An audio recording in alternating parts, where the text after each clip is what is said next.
Hər vaxtınız xeyir olsun, dəyərli müəllimlər, müdavimlər. Mən Natəvan Zamanzadə, kurikulum üzrə təlimçi, hər birinizi salamlayıram.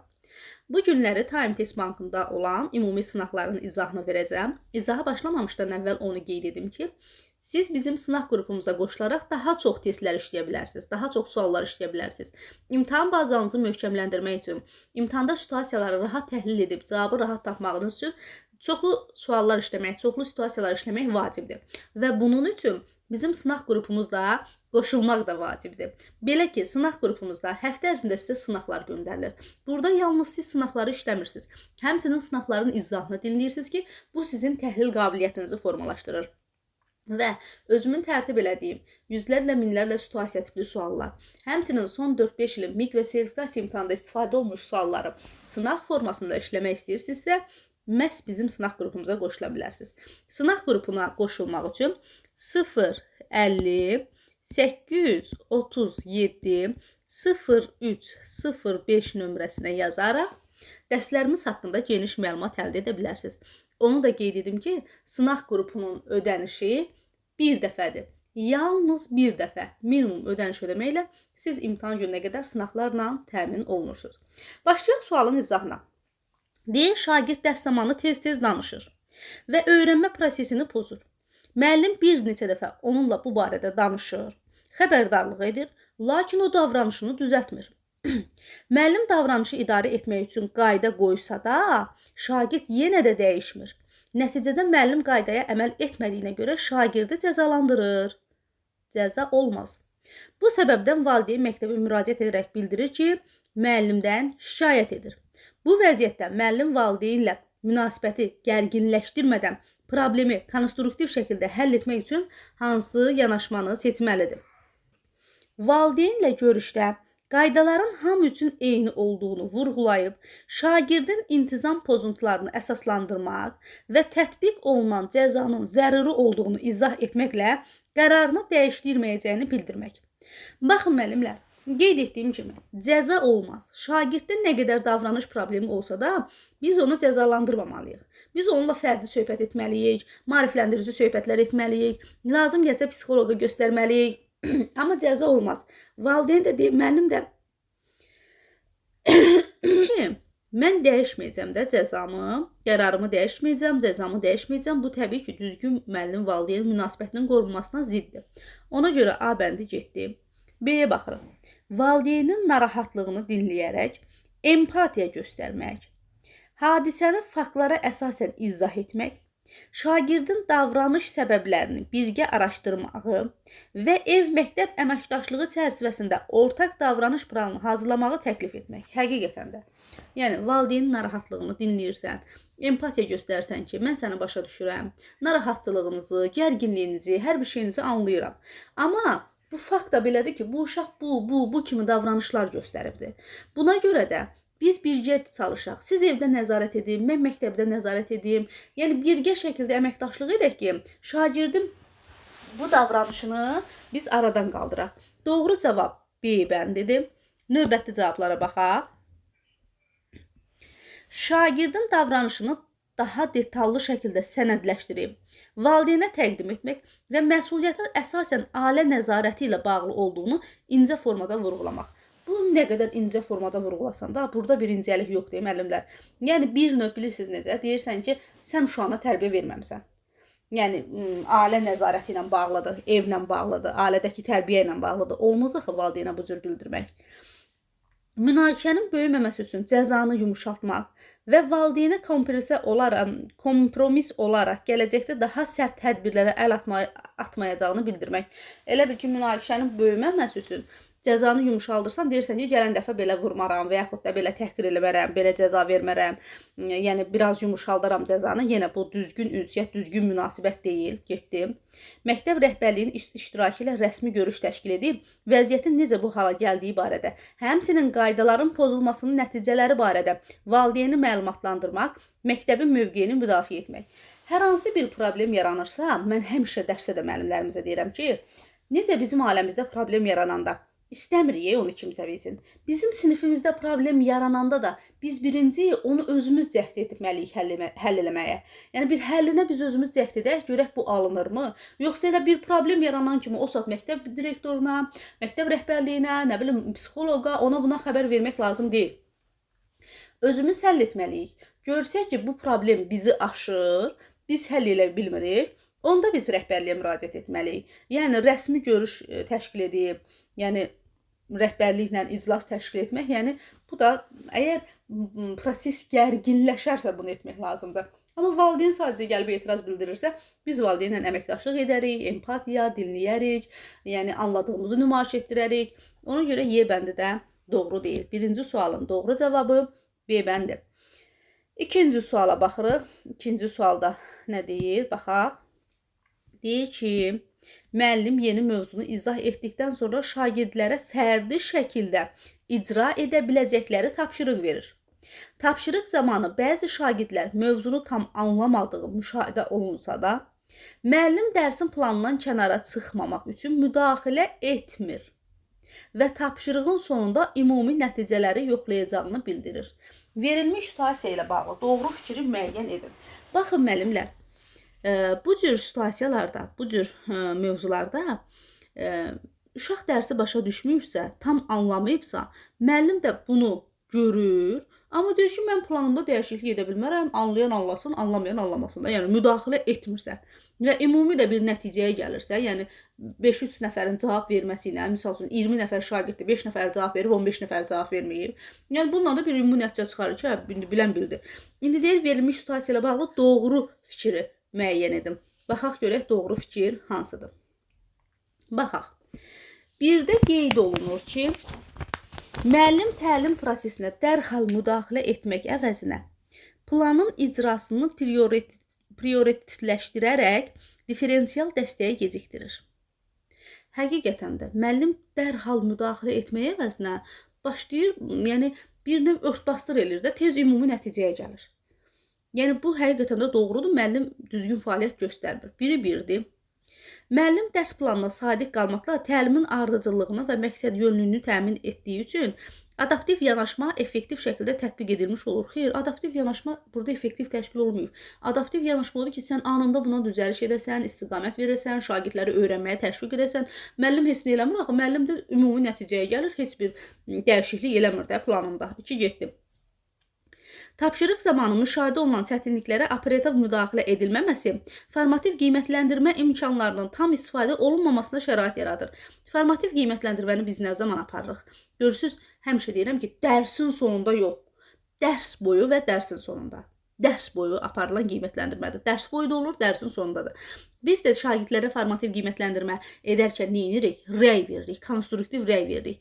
Yəni, operativ müdaxilə edilməməsi həqiqətən də formativ qiymətləndirmədən tam istifadə olunmamasını göstərir ki, biz onlara lazımi yerdə rəy verməliydik, istiqamət verməliydik. Konstruktiv rəy nədir? Şagirdin mövcud vəziyyətini müəyyən edirsən, çətinliklərini üzə çıxarıb ona istiqamət verirsən. Müəllim də bunu etməyib və tapşırığın sonunda uşaqlar da heç nə başa düşmürsə və müəllim də buna müdaxilə etmirsə, həqiqətən də formativ qiymətləndirmə imkanlarından tam istifadə olunmayıb burada. 3də doğrudur.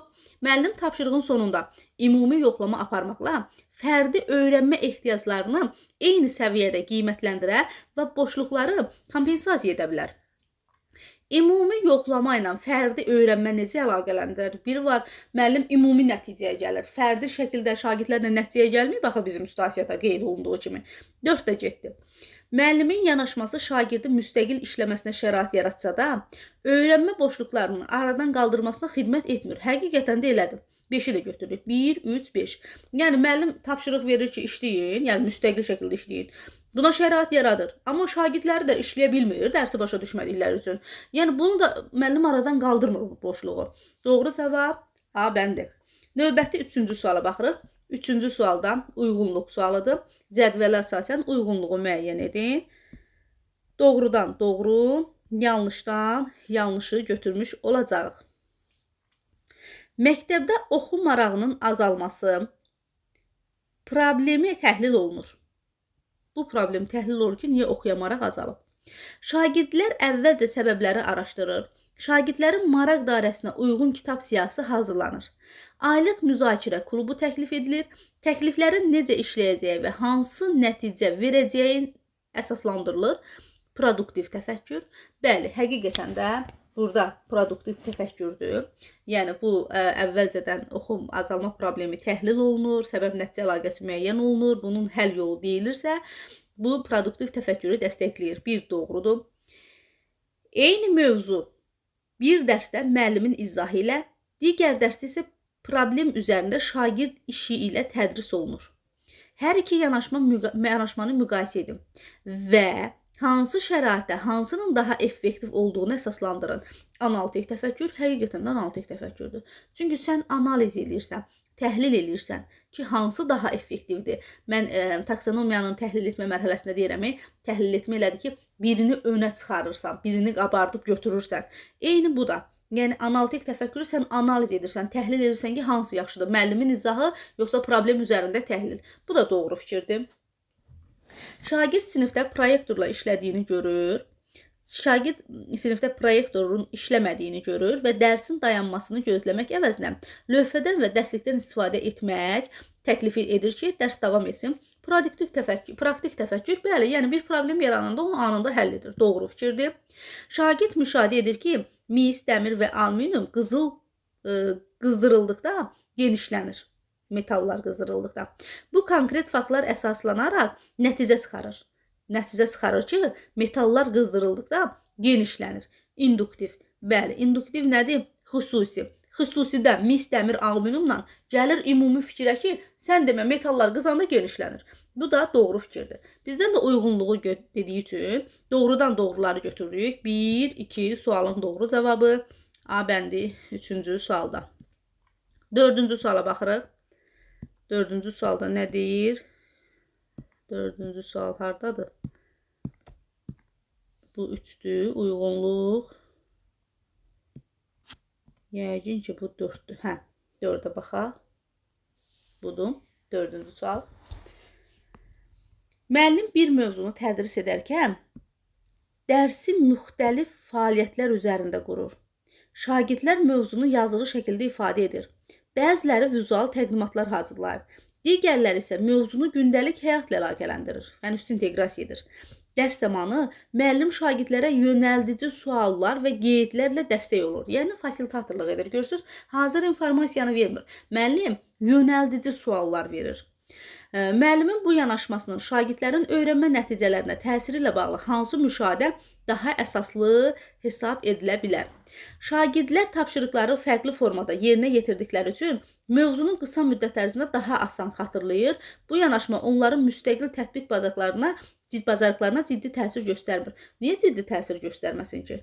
Onlar hərə öz istəyinə uyğun diferensiallığı təmin edir. Vizual öyrənənlər üçün vizual, yazılı şəkildə öyrənənlər üçün yazılı verir.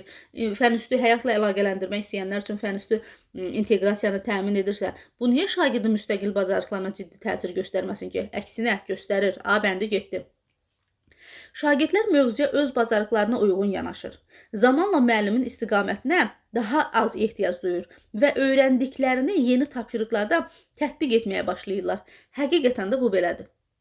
Ona görə ki, şagirdlər hərə öz bacarığına uyğun. Çünki müəllim görürsünüz yazılı şəkildə, vizual şəkildə, nə bilim, həyatla əlaqələndirir.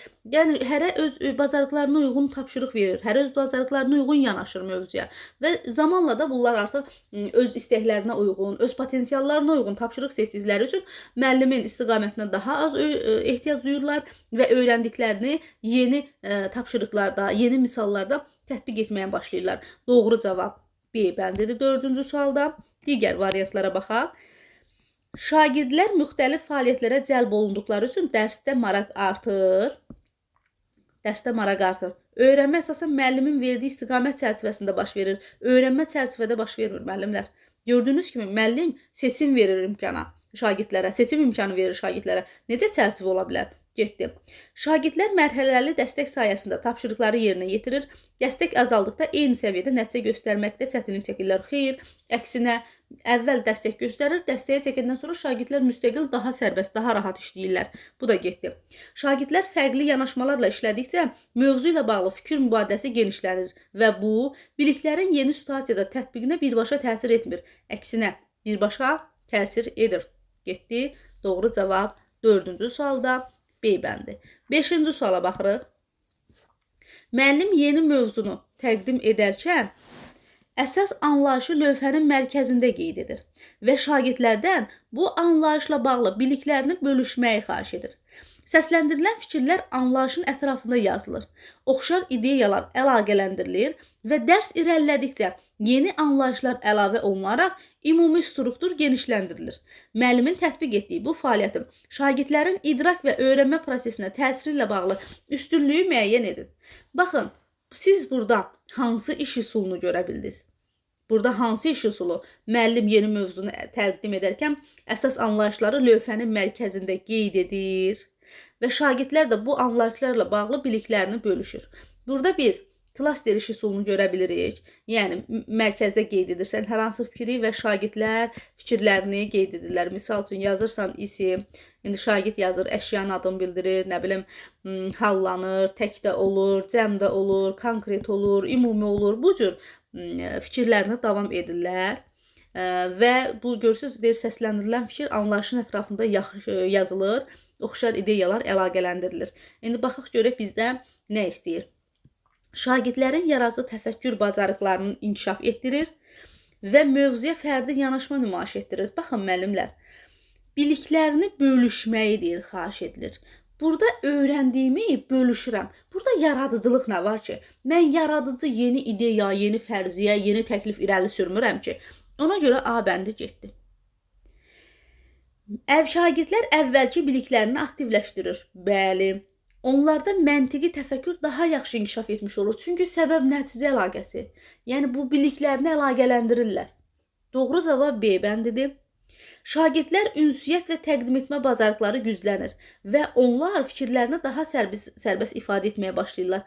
Şagirdlər o anlayış barədə öz fikirlərini deyirlər.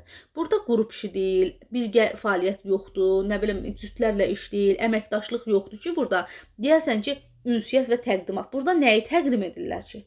Bu da getdi. Şagirdlər mövzu ilə bağlı tədqiqat aparmaq və əlavə mənbələrdən istifadə etmək bacarığı qazanırlar. Mövzu ilə bağlı tədqiqat aparmırlar axı. Burada ümumiyyətlə tədqiqat yoxdur. Bildiklərini sadəcə deyirlər. D bəndi də getdi. Şagirdlər qrup şəklində işləmə və əməkdaşlıq bacarıqlarını daha yaxşı inkişaf etdirir. Qrup şəklində biz situasiyada deyirik, görürük ki, müəllim qrup işi verir. Xeyr, ona görə Y bəndi də getdi. 6-cı suala baxaq. 6-cı sualda nə qeyd olunur? Baxaq. Müəllim dərs zamanı müşahidə edir ki, bəzi şagirdlər mövzunu tez qavrayıb, dərhal cavab verir. Digərləri isə daha sakitdir və əvvəlcə düşünməyə ehtiyac duyur. O bunu şagirdlər arasında səviyyə fərqi kimi qiymətləndirmir. Buna görə dərsdə həm düşünmək üçün fasilə yaradır, həm də tapşırıqları fərqli formada təqdim etməyə imkan verir. Hər şagird mövzunu öyrənə bilsin. Müəllimin bu yanaşması ilə uyğunluq təşkil edən situasiyanı müəyyən edin. Baxın, müəllim şagirdlərin öyrənməsini təmin edir.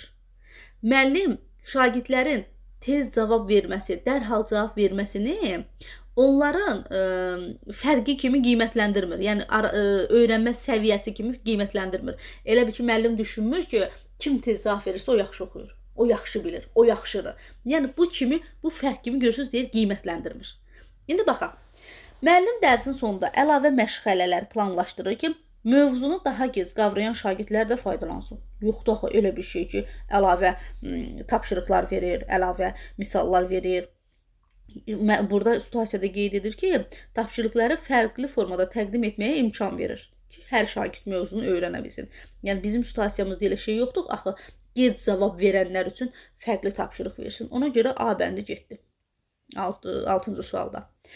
Müəllim tapşırıqları mərhələlərə bölür və şagirdləri addım-addım yönəldərək tədricən daha mürəkkəb fəaliyyətə keçir. Şagirdləri addım-addım yönəltmək olmaz. Müəllim fasilitatorluq etməlidir. Müəllim skafoldinqlik etməlidir. İstiqamət verir, yön göstərir. Da addım-addım mərhələli bunu elə, sonra bunu elə, bunu elə. O olmaz axı. Müəllim özləri şagirdlərin tapşırıqları həll eləməsi üçün şərait yaratmalıdır. Ona görə B bəndi də doğru deyil. Çünki bir də bizim situasiyada qeyd olunur ki, müəllim şagirdlərə düşünmə vaxtı verir. Yəni düşünmək üçün fasilə yaradır ki, hamı tapşırığı fərqli formada. Axı hamının qavraması eyni deyil, hamının cəhdliyi, tezliyi eyni deyil. Ona görə biz şagirdlərə vaxt verməliyik. C bəndinə baxaq. Müəllim bölmə əvvəlində diaqnostik qiymətləndirmə edir və şagirdlərin nəticələrinə uyğun bölmə ərzində keçiriləcək dərsləri planlaşdırır. Bəli, biz diaqnostik qiymətləndirmə niyə edirik? Diaqnostik qiymətləndirmə həmişə deyirəm ki, şagirdə diaqnoz qoyuruq. Şagirdi tanımaq üçün. Müəllim də diaqnostik qiymətləndirməni təşkil edir. Şagird nəticələrinə uyğun, yəni diaqnostik qiymətləndirməsi ilə bir növ müəllim şagirdlərini tanımış olur. Və bu nəticəyə uyğun olaraq da dərslərini planlaşdırır ki, misal üçün bu bölmədə filan dərsdə daha çox vaxt verməliyəm. Misal üçün belə deyək də, siz isim mövzusunu keçirsiniz, baxırsınız ki, bölmə ərzində isim keçəsiniz də, baxırsınız ki, ismin hallarına aid bütün demək olar ki, məlumatları sinif bilir. Yəni siz artıq orada tapşırıqlarda düşünmə vaxtını çox verməyə də bilərsiniz. Amma misal üçün baxırsınız ki, bunlar ümumi xüsusi isimlər haqqında heç nə bilmirlər. Artıq sən planlaşmanda buna daha ciddi yanaşaraq, daha çox düşünmə vaxtı, daha ciddi suallar üzərində təhlil ki, çünki axı bunların artıq məlumatı yoxdur. Ona görə nəticələrə uyğun, görürsünüz deyir, bölmə ərzində keçiriləcək dərsləri planlaşdırır. Doğru cavab elə C bəndidir. D-yə baxaq.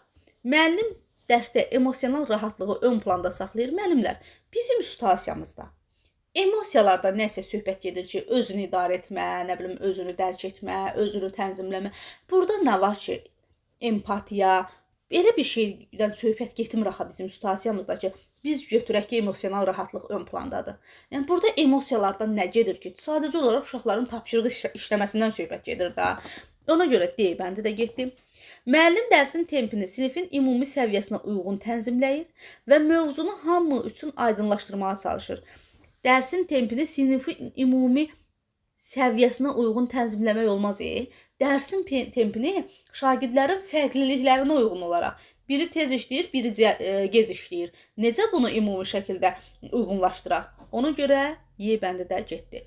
6-cı sualda doğru cavab oldu C bəndi. 7-ci suala baxaq.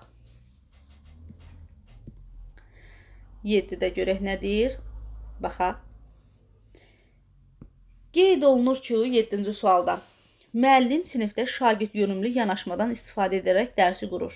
Əla, gözəl, xoş, yaxşı eləyir. Şagirdlər qruplar halında işləyərək nəticələrini təqdim edirlər. Təqdimatlarından sonra müəllim bir qrupun işini nümunə kimi qeyd edir və həmin qrupa daha çox müsbət rəy bildirir. Müəllim artıq burada səhvə yol verdi. Digər qruplarda isə narazılıq yaranır, haqlı yerə. Şagirdlərdə gərginlik hiss olunur. Verilmiş situasiya ilə bağlı doğru fikri müəyyən edin. Baxaq görək, doğru fikir hansıdır? Baxaq. Şagird yönümlü mühitdə rey balanslı və meyar əsaslı təqdim edilmədikdə əməkdaşlıq mühiti zəifləyir, qruplar arası münasibətdə destruktiv xarakter ala bilər. Baxın müəllimlər, həmişə deyirəm, şagirdi şagirdə misal göstərmək, nümunə göstərmək olmaz. Qrupu qrupa misal göstərib nümunə göstərmək olmaz. Ona görə ki, bu şagirdlər arasında qısqanclıq yaradır. Lazımsız rəqabət yaradır. Ümumiyyətlə, bizim təhsil sistemimiz hələ ki, nə müsbət, nə mənfi rəqabəti qəbul eləmir. Ona görə də, yəni əgər müəllim bu cür edirsə, təbii ki, əməkdaşlıq zəifləyəcək, qruplar arasında münasibət destruktiv. Yəni, destruktiv pis deməkdə yaxşı münasibət olmayacaq. Bir, həqiqətən də doğrudur. 2-yə baxaq. Müəllimin müsbət rəy verməsi təlim prosesinin təbii hissəsidir və digər qrupların narazılığı onların öyrənməyə uyğunlaşma bacarığının zəif olmasını göstərir. Xeyr, təbii ki, müəllimin rəy verməsi təbiidir. Amma müəllim uşaqların şəxsisinə yox, qrupların şəxsisinə yox, onların idraki fəaliyyətinə rəy verməlidir. Amma müəllim bu qrupu tərifləyir, bu qrupu o qrupa nümunə göstərir. Olmaz axı belə. Yəni, bu qrupun zəif yazmasının səbəbi biz deyə bilmərik ki, bu digər qrup zəif yazıb deyə narazılıq eləyir. Zəif yazdığına görə yox, müəllimin rəyinə narazılıq eləyir. Ona görə 2 getdi. Əgər müəllim bir qrupun işini nümunə göstərirsə, digər qrupların inkişaf istiqamətləri də konkret və konstruktiv şəkildə vurğulamalıdır ki, motivasiya balansı qorunsun. Burada da bir qrupun işini nümunə kimi göstərmək olmaz. Yenə deyirəm, nümunə olmaz. Sən onun idraki fəaliyyətinə ki, bu qrup filan tapşırıqları əsaslandırır, nə bilim, tələsmədən, düsturu yerinə qoyur, yoxlayır. Yəni, bu cür. Amma bu qrup daha yaxşıdır, daha güclüdür. Baxın, bu qrupa öyrənin.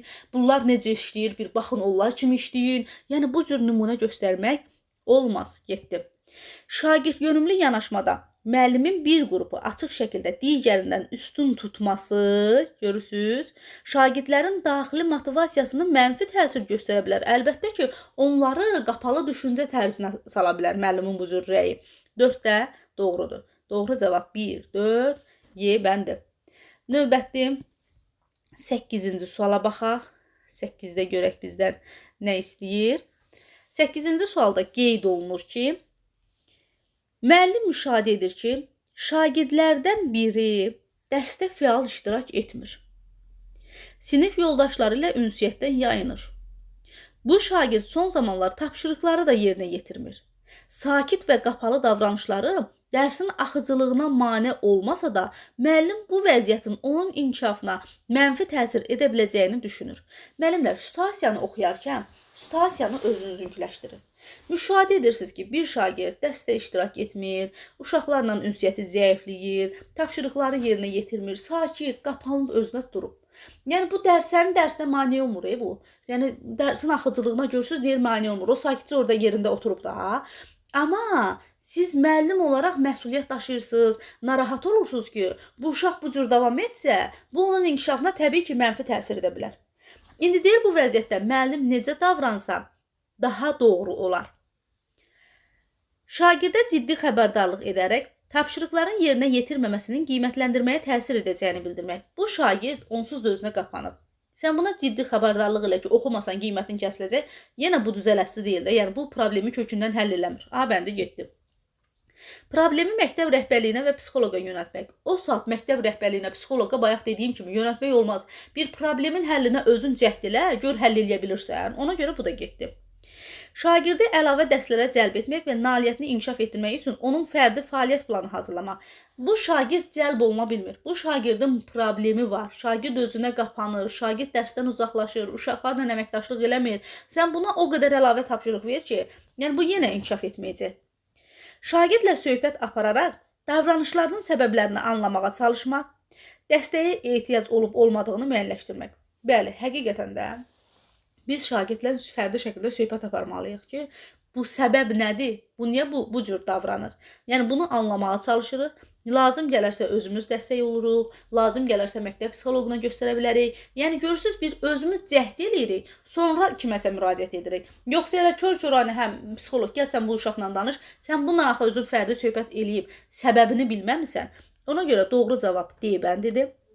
Sinifdə iştirakını artırmaq üçün əlavə ev tapşırığı verərək məsuliyyət hissini artmaq. Buna nə versən də bu uşaq özünə qapanıbdır. Yəni o ev tapşırığını da etməyib gələcək. Ona görə doğru cavab D bəndi.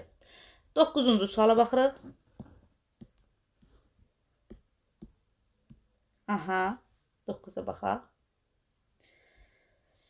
9-da qeyd olunur ki, şagird KSG nəticələri gözlənilmədən aşağı düşür. Bu şagird birdən-birə KSG-si zəifləyir. Valideyn səbəbləri öyrənmək üçün müəllimlə əlaqə saxlayır. Müəllim valideynə bildirir ki, övladı mövzuları tam mənimsəməyib və testlərdə diqqətsizlik edir. O, bu çatışmazlıqlarını aradan qaldırması üçün əlavə məşğələlər planlaşdıracağını və şagirdi mərhələli şəkildə dəstəkləyəcəyini bildirir. Verilmiş situasiyada müəllimin yanaşmasının ən düzgün əks etdirən fikir hansıdır? Baxaq görək hansıdır. A bəndində deyilir. Müəllim qiymətləndirmə nəticəsini əsas götürərək məsuliyyəti əsasən şagirdin fərdi fəaliyyətinin üzərinə qoyur və nəticələrin yaxşılaşdırılmasını onun daha çox çalışması ilə əlaqələndirir. Müəllim sanki, yəni Bu səbəbi müəllim öyrənməlidir ki, bu uşaq niyə dərsi yaxşı mənimsəmir, testlərdə diqqətsizlik edir. Yəni bunu şagirdin deyir əsas qiymətləndirmə nəticəsini əsas götürərək məsuliyyəti əsasən şagirdin fərdi fəaliyyətin üzərində qurur ki, misal üçün bu şagird çox çalışmır, çox oxumur, diqqətsizdir, dərsə qulaq asmır, amma bu olmur da, yəni səbəb. Yəni valideyn səbəbləri öyrənmək üçün müəllimlə əlaqə saxlayır. Müəllim deyir ki, tam mənimsəməyib. Tam mənimsəməyibsə, deməli sən tam mənimsətməmisən. Yəni yoxsa məqsəd onun səbəb onun fərdi məsuliyyətsizliyi deyil. Ona görə A bəndi getdim. Müəllim nəticələri yalnız summativ göstəricisi kimi qəbul edir və əlavə məşğələlərə mövcud proqramın daha intensiv şəkildə təkrarını təşkil etməyə planlaşdırır.